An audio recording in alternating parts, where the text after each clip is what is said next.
The beeping of the heart monitor was steady, yet it did nothing to soothe Rachel's rising anxiety.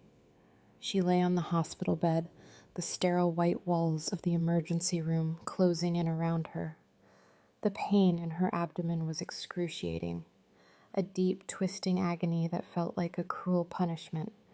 The doctor had been firm. She needed emergency surgery. The internal bleeding was severe.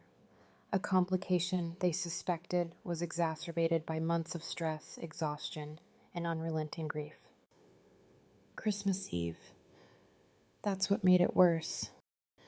The twinkling lights outside her hospital window mocked her, a reminder of what the night should have been: warmth, family, love.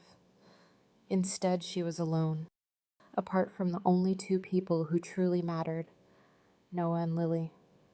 Her 2-year-old twin sat quietly in the corner, Lily clutching her stuffed bunny while Noah traced patterns on the cold hospital floor with his tiny fingers. Their innocence was heartbreaking, unaware of how close their mother was to breaking under the weight of it all.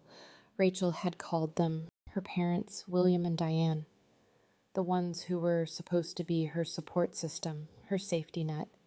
They had picked up the call, listened to her words, then dismissed her as if she were an inconvenience. Their answer had been swift and unapologetic. They had plans, front row tickets to an Elton John concert. They had been looking forward to it for months. She needed to figure things out on her own. It wasn't their responsibility. They deserved to enjoy their lives, free of the problems she kept throwing at them. It wasn't the first time they had made her feel like a burden, but something about this moment, this night, hit differently. She had lost James 6 months ago, a tragic accident that had shattered the future they had built together. Since then, she had been the only pillar holding their small family upright. She had fought through the grief, the sleepless nights, the relentless pressure of single motherhood, while still working as a graphic designer to provide for her children. And despite her own struggles, she had continued sending her parents money every month. $2,500, a sum she barely had to spare, yet she sent it religiously, believing it was her duty. Her father's voice echoed in her mind. "You're becoming a real burden, Rachel. We've done our part as parents. We're retired now. We should be enjoying life." The pain in her abdomen felt sharper, but the pain in her chest burned deeper. They had not even asked if she was okay. Not once had they expressed concern for her or for Noah and Lily. To them, she had never been a priority, just a convenient source of financial support. A soft voice broke through her despair. Linda, the night nurse, had been watching her, eyes full of concern. Rachel hadn't realized how much she was shaking until Linda gently placed a hand on her shoulder. There was no pity in her expression, just quiet understanding. Linda told her she had called a friend, a nanny, Olivia, someone experienced with children who specialized in working with families who had been through trauma. She would come, stay with Noah and Lily through the surgery, and make sure they were safe. For the first time that night, Rachel felt something loosen inside of her, an unfamiliar relief. A stranger was showing her more kindness than her own family ever had. The realization settled over her like a tidal wave, drowning her in memories she had buried deep. Every time her achievements had been ignored because Melanie, her younger sister, had done something more exciting. Every time her parents had dismissed her struggles, making her feel as though she was asking for too much by simply needing them. Every time she had put them first, only to be left alone when she needed them most. She reached for her phone with trembling fingers. $3,000. Every month, for the past 3 years, that money had gone toward their mortgage, their trips, their endless indulgences. She had sent it out of duty, out of love, but love was not what she had received in return. Her hands were steady now. Her breath was even. She pulled up her banking app, navigated to the automated payments, and with a final exhale, she canceled every single one of them, A strange sensation washed over her as she pressed confirm. It wasn't sadness. It wasn't even anger. It was freedom. The door opened, and a team of doctors entered, preparing to wheel her into the operating room. She caught one last glimpse of her twins before they took her away. Noah had climbed onto Olivia's lap, Lily tucked securely against her shoulder. Rachel felt the pain, the exhaustion, the overwhelming weight of everything she had carried for so long. But as the hallway lights blurred above her, one thing became clear: she was done. The pain in my abdomen was nothing compared to the crushing weight of realization settling deep in my chest. I had spent my life believing that family would be there when it mattered most, that love meant sacrifice and support. But as I lay in my dimly lit bedroom, my body weak from surgery, the truth became undeniable. My family had chosen themselves over me, not just once, but time and time again. The hospital had been a blur, a cold, sterile place where I drifted between consciousness and exhaustion. Nurses came and went, checking my vitals, adjusting my IV. I remembered the kindness of Linda, the way she had spoken gently to my children as they clung to me in fear. She had seen the truth before I was willing to admit it. The people who were supposed to love me most had left me alone in my most vulnerable moment, prioritizing their own enjoyment over my survival. When I was discharged, my body was still weak, but my mind was sharper than ever. The weight of betrayal pressed against me as I entered my home, an empty silence greeting me. The reality of it all set in when I picked up my phone and scrolled through the endless stream of missed calls and unread messages. Not one of them was asking how I was. There were no words of concern, no offers of help.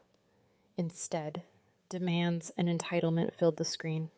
My father's impatience, my mother's manipulative guilt, their frustration that I had dared to cut them off financially.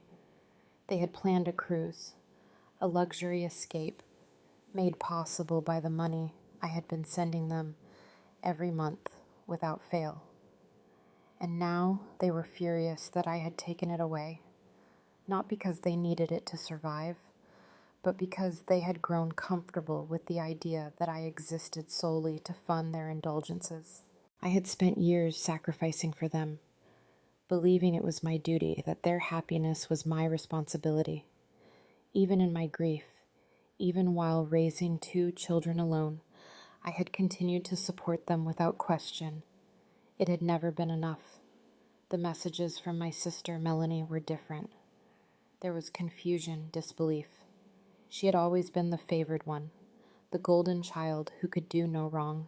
It had been easy for her, growing up in the warmth of our parents' love while I stood in the shadows, waiting for scraps of affection.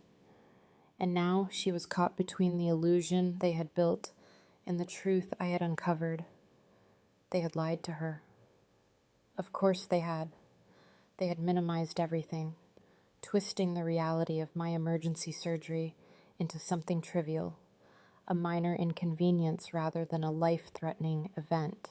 They had rewritten the narrative to make me seem unreasonable, selfish. It was easier for them that way, but I was done playing that role. As I lay in bed, my body still aching, I realized that the greatest pain I carried wasn't physical. It was the years of neglect, the endless attempts to earn love that was never freely given. My entire life I had believed that if I worked hard enough, if I gave enough, if I proved myself over and over, they would see me, they would care. They never would. The weight of that truth settled over me, but instead of breaking me, it freed me. I was no longer willing to be the person they expected me to be. I was no longer willing to give and give until there was nothing left of me. My children deserved better. I deserved better. The decision came easily, almost effortlessly. I reached for my phone, not out of anger, not out of spite, but out of a deep, unshakable certainty. One by one, I removed them from my life. I blocked the numbers, deleted the messages, cut off the last remaining ties that had bound me to a family that had never truly been mine. And then I made a plan. Olivia had been a gift, an unexpected presence in the chaos of my hospital stay. A nanny with a background in childhood trauma, she had stepped in when no one else would. She had comforted my children when I couldn't, had given them the stability my own parents had refused to provide. I needed that. My children needed that. I hired her part-time, ensuring that Noah and Lily would always have someone they could rely on, someone who showed up, who cared, who saw them. Then I made the final decision that would sever the last lingering hold my parents had on me. The will. A document that ensured without question that my children would never be left in the care of those who had already proven how little they valued them. If anything ever happened to me, they would go to someone who truly loved them, not to the people who had abandoned me in my most desperate hour. For the first time in my life, I was choosing myself.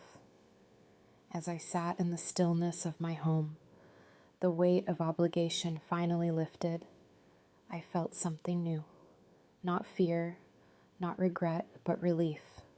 For so long, I had believed that my love for my family meant enduring their neglect, that loyalty meant self-sacrifice, but now I understood the truth. Love was not about suffering for the sake of others. It was about respect, about care, about showing up when it mattered. And they never had. I looked at my children, at their small, innocent faces, and I vowed that they would never know this kind of pain.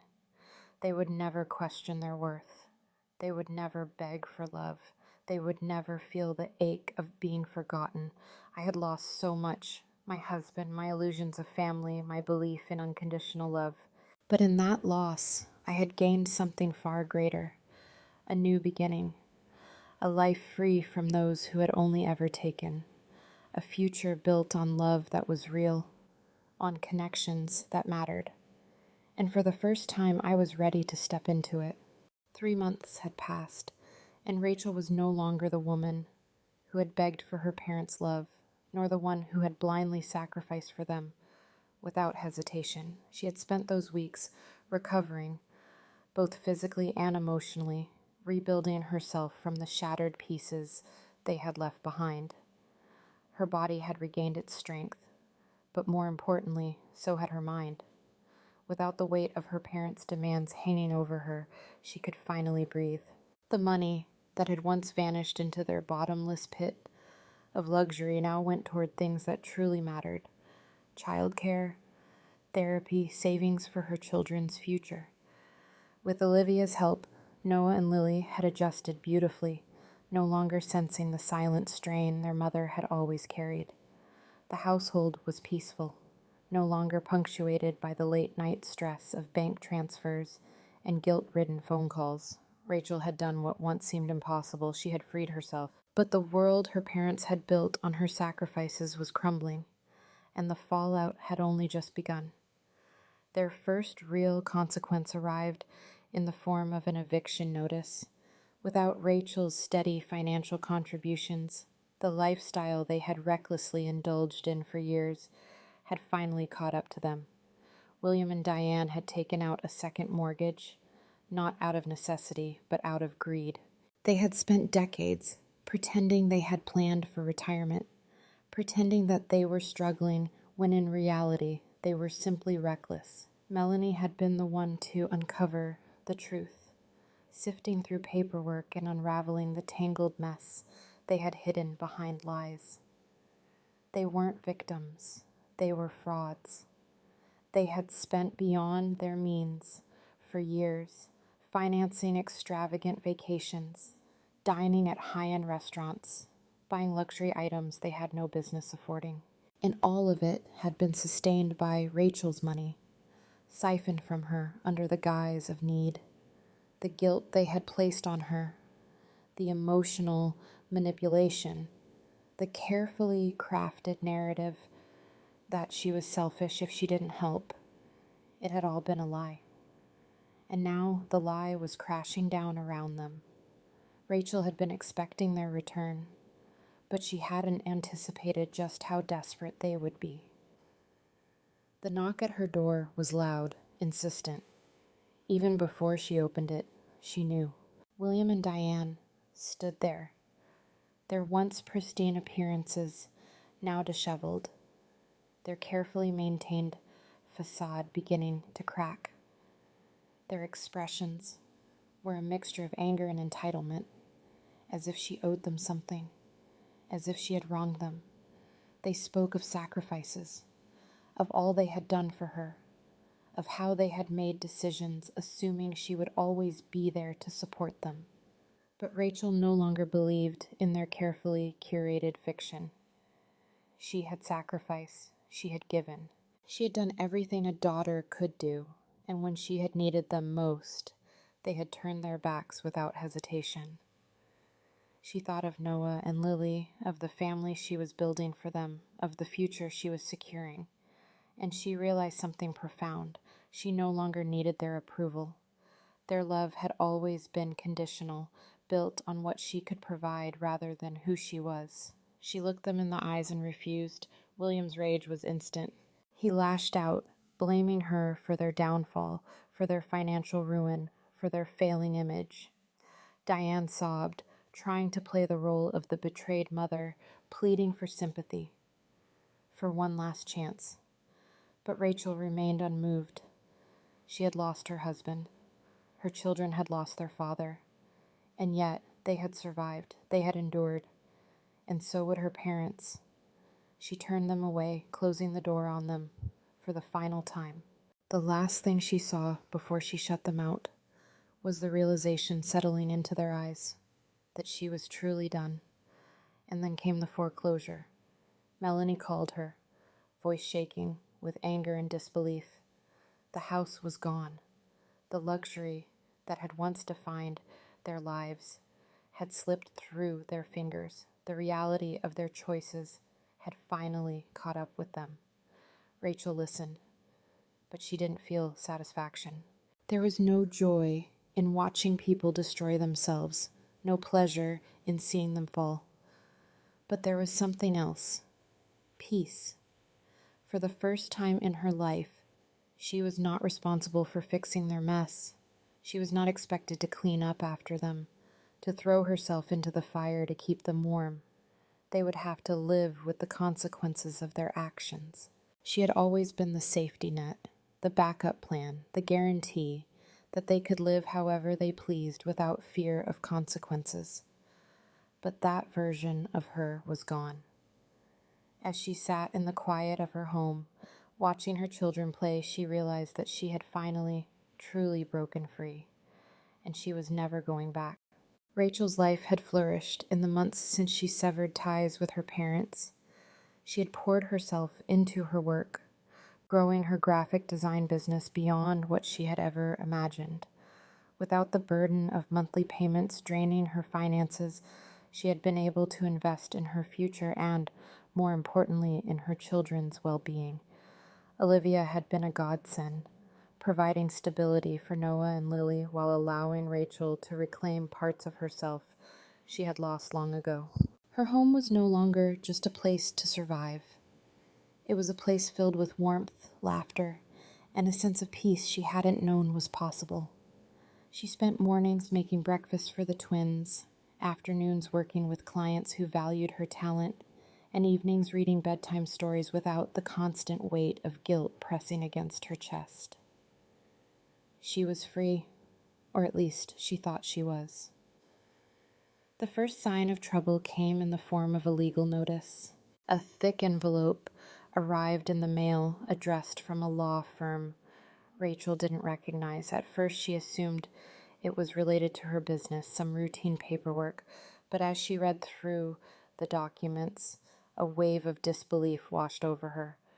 Her parents were suing her. The claim was outrageous. They were attempting to establish financial dependence, arguing that Rachel had a legal and moral obligation to continue supporting them. They painted themselves as victims, elderly retirees abandoned by a selfish daughter who had heartlessly cut them off, leaving them destitute and struggling. They were demanding restitution, claiming that Rachel's sudden decision to stop payments had left them unable to maintain their basic standard of living. Her hands trembled as she read the accusations, the sheer audacity of it all nearly choking her. They had lived in luxury, on her dime for years, and now that she had taken back control, they had turned to the courts to force her into submission. But Rachel was no longer the woman they could manipulate. Before she could even process the next steps, Melanie called her voice tight with barely contained fury.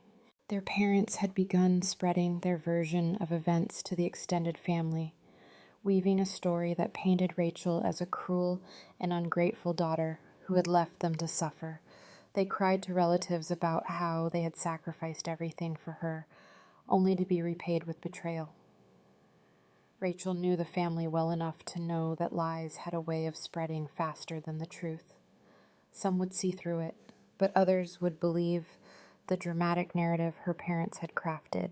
And Melanie, caught between loyalty to Rachel and the guilt instilled by their upbringing, had been left to navigate the fallout. A family meeting was called, not at Rachel's request, but by those who still believed there was some way to mend what had long been broken. Rachel didn't intend to go. She had spent too much time trying to defend herself to people who had never cared to listen. But then she thought of her children, of the future she was building for them, and she realized something. This wasn't just about proving her innocence, it was about ensuring her parents never had a foothold in her life again.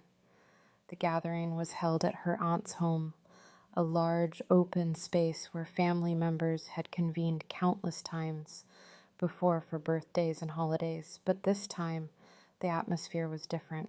There was no warmth, no joyful reunions, only tension so thick it pressed against Rachel's skin like a heavy weight. Her parents were already there when she arrived, seated like victims awaiting their moment of vindication. Melanie stood off to the side, her expression unreadable. Other relatives filled the space, whispering in hushed tones, waiting to see how the confrontation would unfold. Rachel wasted no time. She had come prepared. With steady hands, she placed a folder onto the dining table, each document inside, a testament to the truth. First, she revealed medical records, proof of her hospitalization, of the emergency surgery that had nearly cost her life.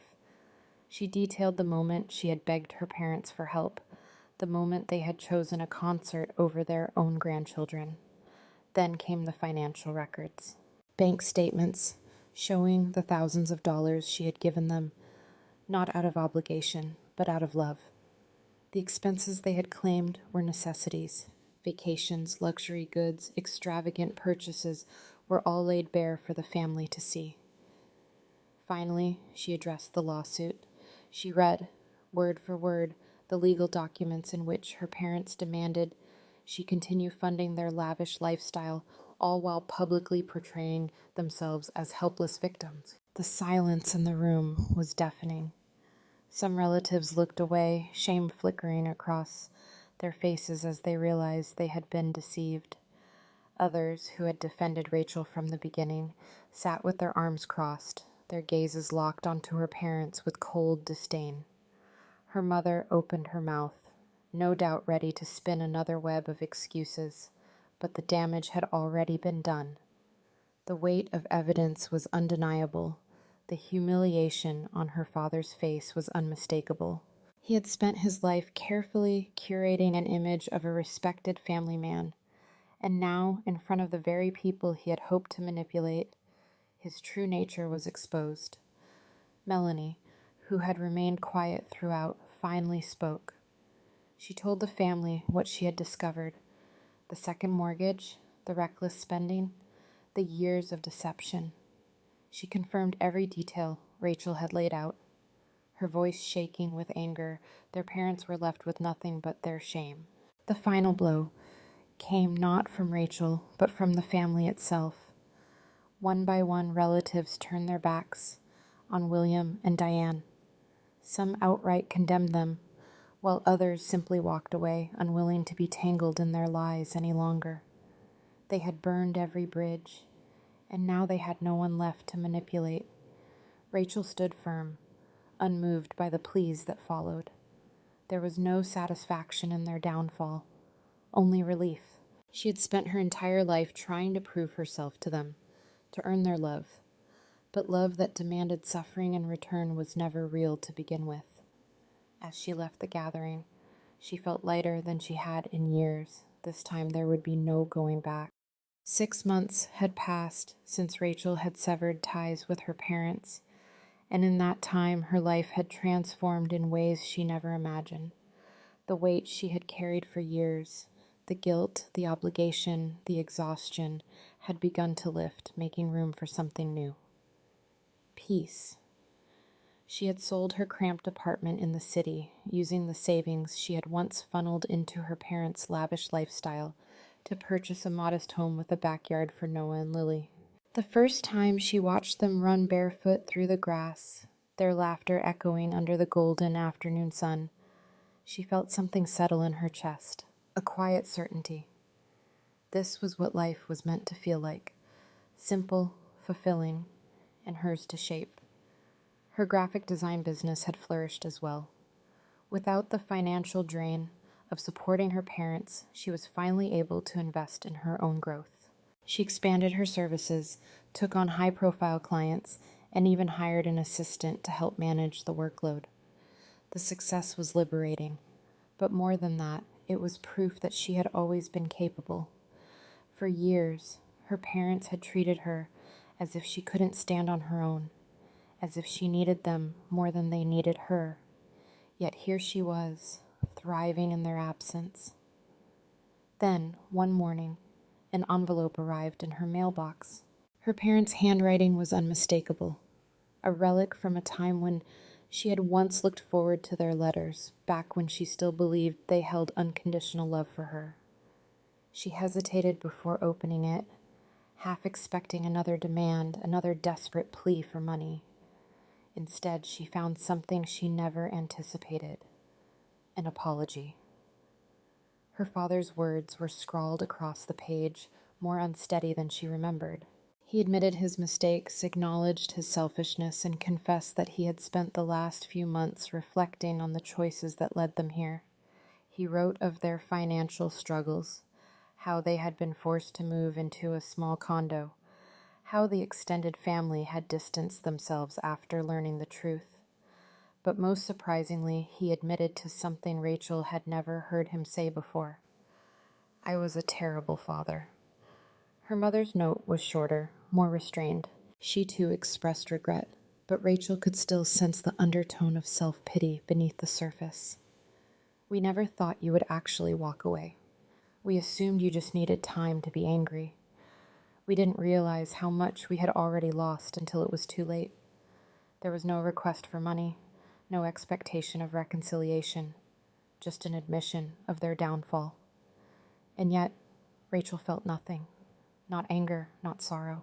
Just a quiet, resolute understanding that this was never about her finding closure through them. She had already found it on her own. She placed the letters in a drawer, unopened ever since.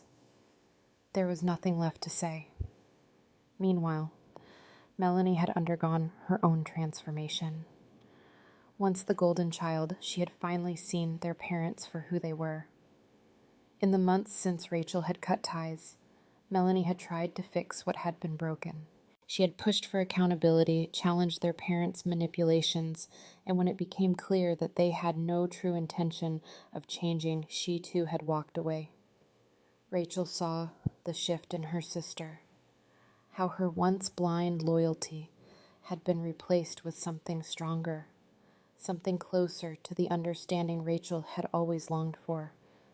They were still healing, still learning how to be sisters, without the weight of their parents pressing between them. But for the first time, their relationship felt real, built on truth rather than expectation. As the months rolled forward, Rachel's focus remained on her children, on building a future that had nothing to do with the pain of her past. The scars her parents had left were still there, but they no longer dictated her choices. One evening, as she stood on the back porch, watching Noah and Lily chase fireflies in the twilight, she felt the profound depth of what she had gained. This was her life, one she had built without compromise, without guilt. She didn't need to go back. She didn't need to forgive them to move forward. She already had. 1 year had passed since Rachel's surgery, and her life was unrecognizable from the one she had once struggled through. She had rebuilt herself from the ground up, free from the weight of obligation, free from the cycle of emotional manipulation that had drained her for so many years. Her days were now filled with purpose, with laughter, with the warmth of a home she had created without the shadow of her past looming over her. Her parents, on the other hand, had lost everything. The house they once clung to as a symbol of their success was gone, swallowed by foreclosure after months of desperate attempts to maintain a lifestyle they could no longer afford. The relatives they had once boasted to had turned their backs, unwilling to support them after learning the full truth. The lies they had woven over the years had unraveled, leaving them with nothing but each other. They had moved into a modest condo, a far cry from the lavish home they had once entertained guests in, their world reduced to a fraction of what it had been. Rachel had not spoken to them in a long time. At first there had been the occasional message, half-hearted apologies laced with expectation, veiled attempts to pull her back into their grasp. But when it became clear that she would not come to their rescue, the messages had stopped. The silence had been liberating. Then, out of nowhere, they requested a meeting. Not for money this time, but for something else entirely. They wanted to see the twins. Rachel did not need to consider it. She knew what she would say, but still, for the sake of closure, she agreed to meet them. The cafe was quiet when she arrived, the kind of place she had come to love. Simple, peaceful, filled with people who carried on with their lives without pretense. Her parents were already seated in the farthest corner, and for the first time in her life they looked small. The years had caught up to them. Their expensive clothes no longer held the same shine, and the confidence they had once worn like armor had faded into something dull, something uncertain. They spoke of regret, of how hard things had been. They said they had changed. They said they missed her, missed the children, missed what their family had been. But even through their words, Rachel saw the truth they would never admit to themselves. They were not asking to reconnect because they had finally learned to love her without conditions. They were asking because they had nothing left, and she would not give them what they wanted. She met their gaze with calm certainty. Her children would never know the pain of being made to feel small. They would never be forced to fight for affection that should have been unconditional. They would never look into the eyes of people who had abandoned their mother in her weakest moment and be expected to offer love in return. Her decision was final. She stood, the weight of expectation slipping from her shoulders like a heavy coat she would never wear again. As she walked away, she felt nothing but peace. She was no longer the daughter who begged to be seen. She was a mother who would never let her children feel the way she once had, and that was all the closure she needed. Rachel's story is a powerful reminder that setting boundaries is not an act of cruelty, but of self-preservation. In today's world, many people feel trapped in toxic family dynamics, burdened by expectations that drain their emotional and financial well-being. Like Rachel, we must recognize when a relationship is one-sided, when support is demanded but never reciprocated, One key lesson is that obligation should never outweigh self-respect. If a relationship consistently brings guilt, manipulation, or emotional exhaustion, it's time to reassess its value.